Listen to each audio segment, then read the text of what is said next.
মধ্যবঙ্গ নিউজের যে কোনো খবরের দ্রুত আপডেট পেতে ইউটিউবে সাবস্ক্রাইব করুন ইমার্জেন্সি টিভি লাইভ এবং সাবস্ক্রাইবের পর অবশ্যই বেল বাটনে একটি ক্লিক করুন। ইভিএম এবং ভিভিপিএটি সংক্রান্ত বিভিন্ন বিষয়ে স্থায়ী প্রদর্শন কেন্দ্র জেলা প্রশাসনের উদ্যোগে সেই বিষয়ে এক কর্মশালা অনুষ্ঠিত হলো জেলা প্রশাসনের তরফে। সোমবার বহরমপুরে মুর্শিদাবাদ জেলা প্রশাসনিক দপ্তরে হাতে কলমে দেখানো হয় ইভিএম মেশিন এবং ভোটার ভেরিফিয়েবল পেপার অডিট ট্রায়াল অর্থাৎ ভিভিপিএটির কার্যকারিতা বিষয়ে। সোমবার বহরমপুর প্রশাসনিক ভবনে জেলা শাসক প্রশাসনিক কর্তাদের উপস্থিতিতে এক বৈঠকও হয়।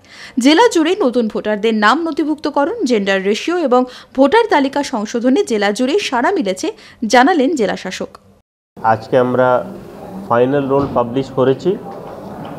প্রত্যেকটা অ্যাসেম্বলি কনস্টিটুয়েন্সিতে আমরা অলরেডি রোলগুলো পাঠিয়েছি, পলিটিক্যাল পার্টির কাছেও আমরা পাঠিয়ে দিচ্ছি। আর এই রোল বেসিসে এখন পরবর্তীকালে ফার্দার ইলেকশন প্রসেস হবে।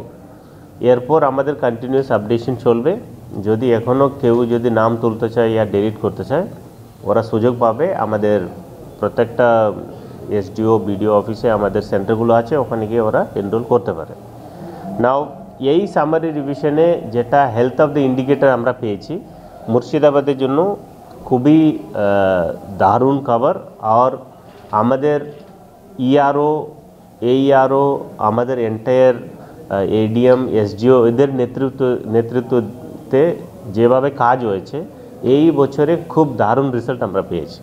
যদি মধ্যবঙ্গ নিউজের এই খবরটি ভালো লেগে থাকে তাহলে অবশ্যই একটি লাইক দেবেন এবং ইউটিউবে ইমার্জেন্সি টিভি চ্যানেলটি সাবস্ক্রাইব করবেন। আর যে কোনো খবরের দ্রুত আপডেট পেতে সাবস্ক্রাইব করার পর বেল